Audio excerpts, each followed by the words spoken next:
I'm Chip Hanna, and this is the For You Leaders podcast featuring Kirk Dando. We've studied over 8,000 successful, high-growth leaders. We distill their practices and perspectives down to lessons that you can apply today.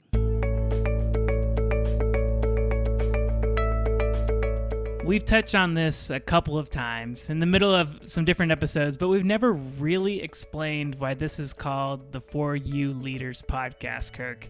And this is just a really quick episode. You and I were talking about it and thought, you know what, we need to do an episode just devoted as to why is this called the For You Leaders podcast. And it's actually a dual meaning, right, Kirk? Yeah, Chip, that's exactly right. I mean, I think words matter, and it's obvious that this is for you, the leader. And we want it to be a really valuable resource for leaders where we can talk about the raw and the real and get behind the stories of success and really look at the journey.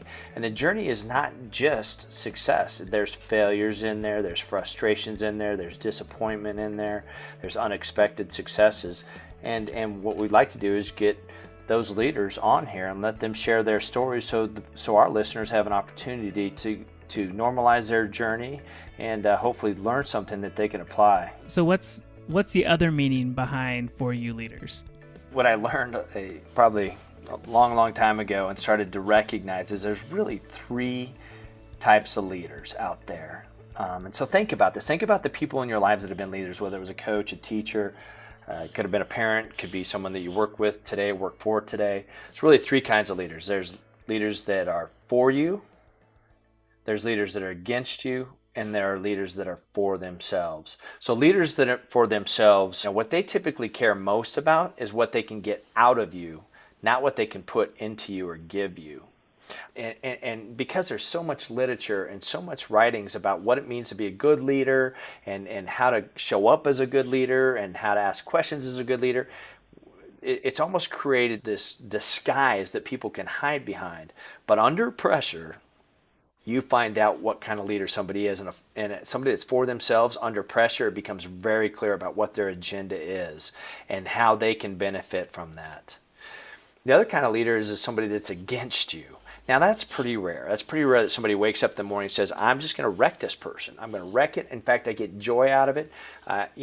After I'm done wrecking this person, I might go outside and actually have a cigarette. That's pretty rare that kind of person is out there. However, they are out there. I have a really good friend that worked for a large national company that they ended up with someone that was a leader over them that went out of their way to use the political system to their favor to get this person cut outside the business. I mean, it was cruel. I know this person was at their mother's home who had just passed away cleaning out the home, and this against you leader was sending emails nonstop asking, why did you have the seat on the plane? Where are you doing? I mean, it was a form of abuse. That's a pretty rare person, but they're out there. But the most special one, the one that we all want to work for and be known for is a For You leader. And a For You leader is not somebody that's kind of weak and just kind of likes to bring you cookies and celebrate your birthday and stuff like that. A For You leader is somebody that truly cares about who you are as a person. They care more about what they can put into you than what they can get out of you. There's somebody that if right now they were to call you, you'd stop what you're doing and take the call because they've earned your trust. They've earned your dedication. They've earned your benefit of the doubt.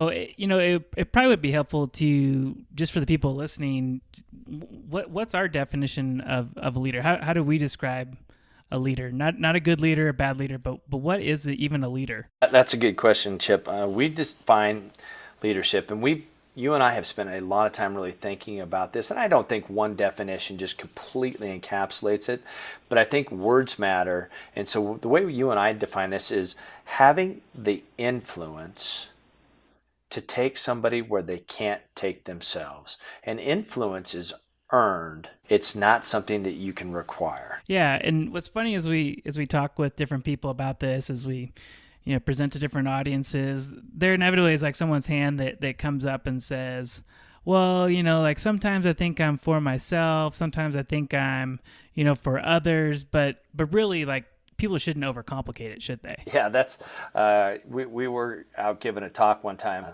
San Francisco, and someone said that exact same thing. And I remember you said, yeah, you know what? Don't overcomplicate this. I thought that was brilliant on your part to kind of point that out, because we get into our own heads, and it's a pretty simple concept. The way I like to think about it is, if a group of your peers or a group of people that know you well were sitting in a room, but you were not in that room, how would they describe you if they had to pick one? If they were for you, against you, or for yourself? What would be their gut reaction, their quick reaction? That's the answer to the question. Don't overcomplicate it. Yeah, and another way that I think about this is, if you're listening to this podcast right now and someone that was a for you leader called, you would probably stop it and answer it right then and there. But if it was someone that was against you or for themselves, like, you probably just hit ignore and let it go. Yeah, that is very, very true. I think about the handful of people, and this is another question that we've been asked, Chip, which I thought was very interesting, is how many people do you really think are for you leaders in your life? And so when you hear the description of what a for you leader is that's really, I think, what most people aspire and want to be known as. But consistently, when we've given this talk to thousands of people, it's about 10% of people they believe are for you leaders. The other 90% are either against you or for themselves, and predominantly for themselves leaders. And once again, you can imagine, like you just said, if you were listening to this podcast and someone that is a for you leader called, you'd probably stop what you're doing. Well, that kind of dedication, that kind of commitment is why organizations are able to really grow. Is when there's a for you leader, people will give that person the benefit of the doubt. And in anybody's leadership journey, at some point, you are going to need benefit of the doubt.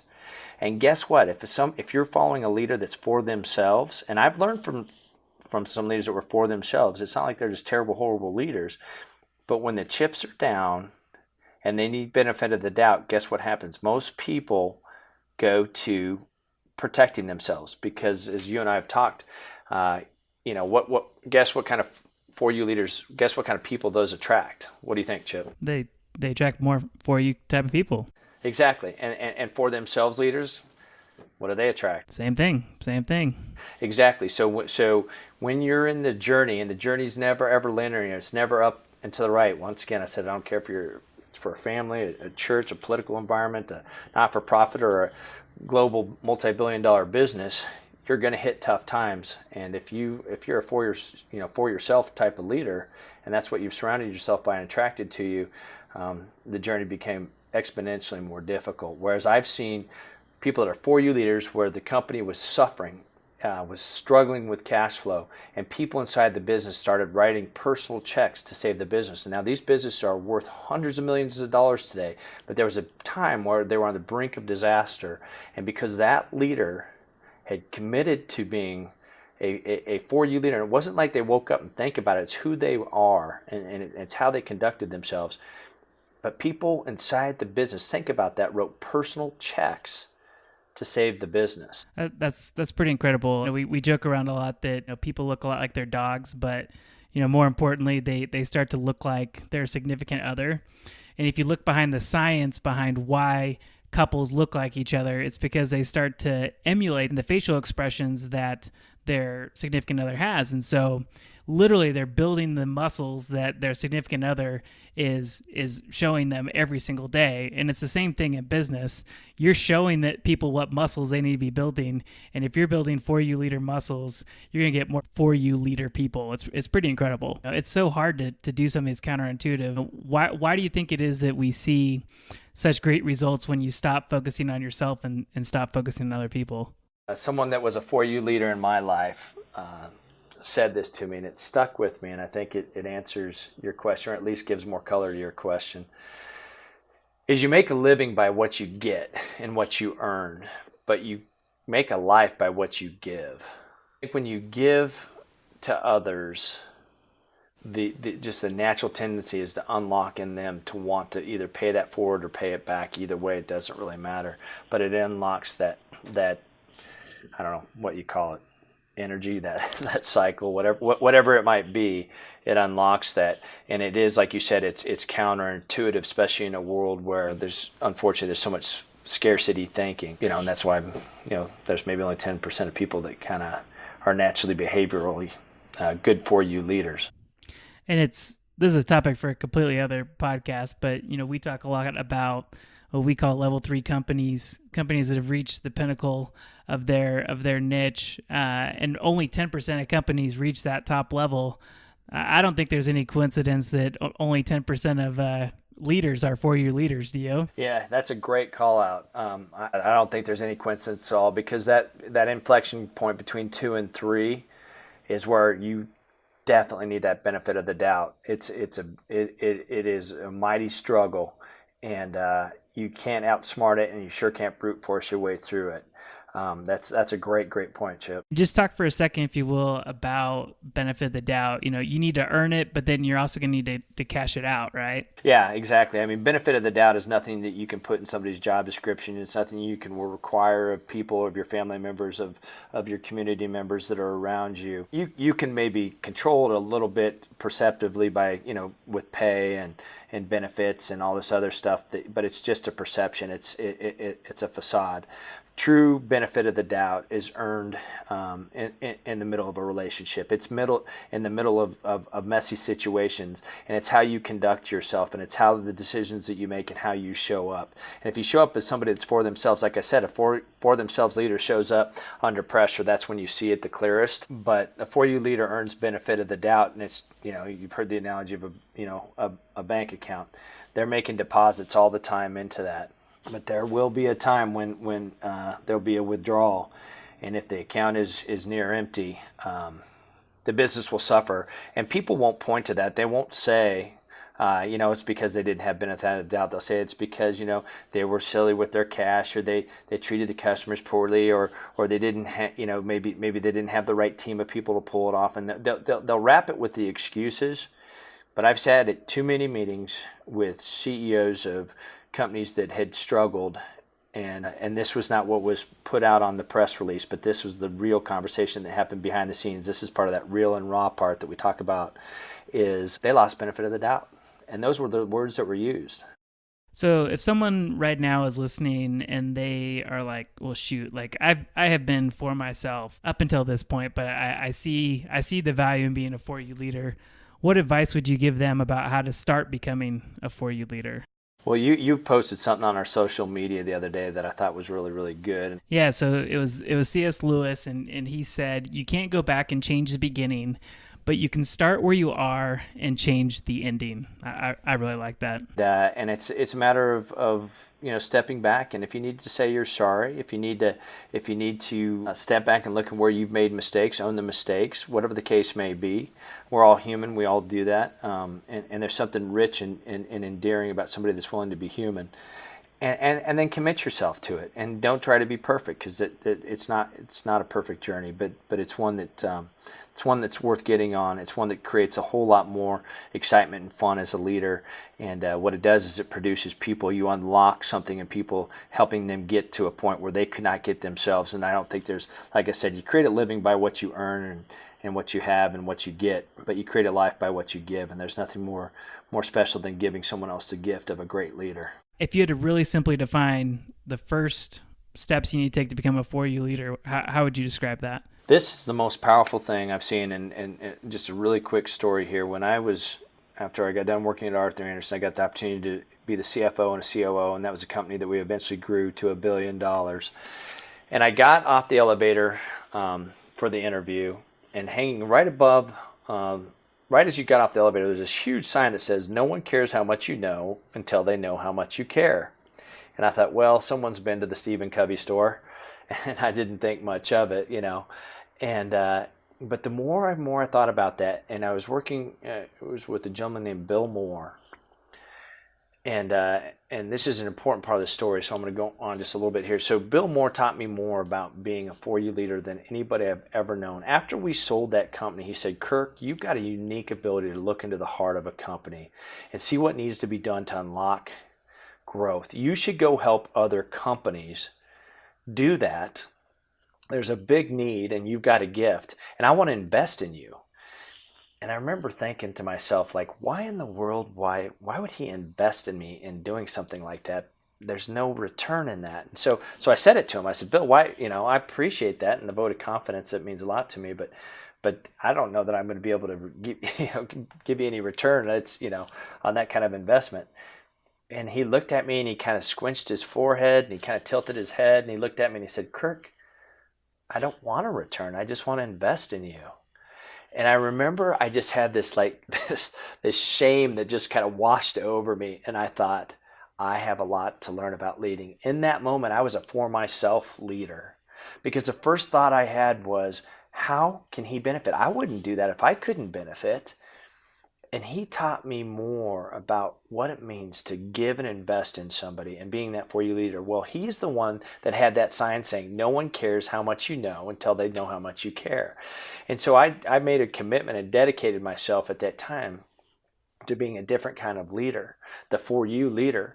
And so what I learned is the best way to unlock people and to earn that benefit of the doubt, it's a real simple 3-step process. And when I say it's step, it almost sounds like it's a formula, and it's not. You got to do it with the right heart, and you got to do it with the right intentions, or don't do it. But the first thing is you got to know, who are they? Like I said, take the time to figure out, who are they as a person? What are they passionate about? What do they dream about? What do they cry about? What do they laugh about? What brings joy to them?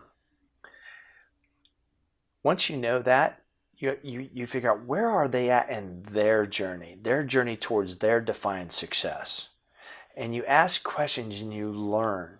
Once you learn who are they, where are they at, then you move to, how can I help you take your next step? Not how you can take all the steps for them, not how you can put them on your back and enable them to atrophy all their own muscles. And sometimes it's just a matter of even tough love. Is for you leaders are not weak, trust me on that one. They've got a strong backbone, and sometimes they have to use it to help somebody take that next step. But once they know, who are you, where are you at, how can I help you take the next step, guess what? People know how much you care. And then they start to become interested in how much you know, how much you can help them, how much of a difference you can make. All that other stuff gets unlocked. But I see too many people trying to use their title, their influence, scaring people, yelling, arm waving. And you don't have to do any of that if you'll just do those first 3 steps. It's powerful. Yeah, and the coolest thing about that is it doesn't cost anything but time.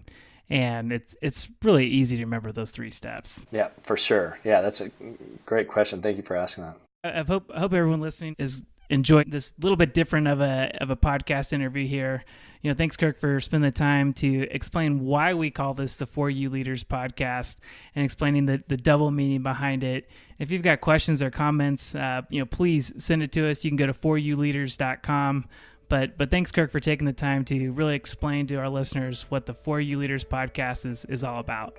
Yeah, thank you, Chip, and thank you for all you do to make this podcast successful. It means a lot to me. I know it means a lot to you. So thank you.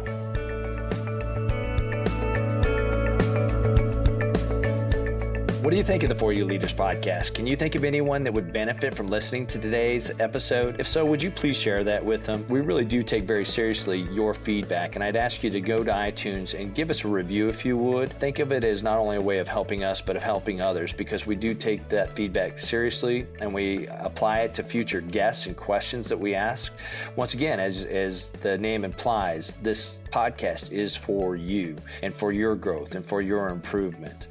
Make sure to subscribe on iTunes or wherever you get your podcasts. Thank you again for listening, and have a blessed day.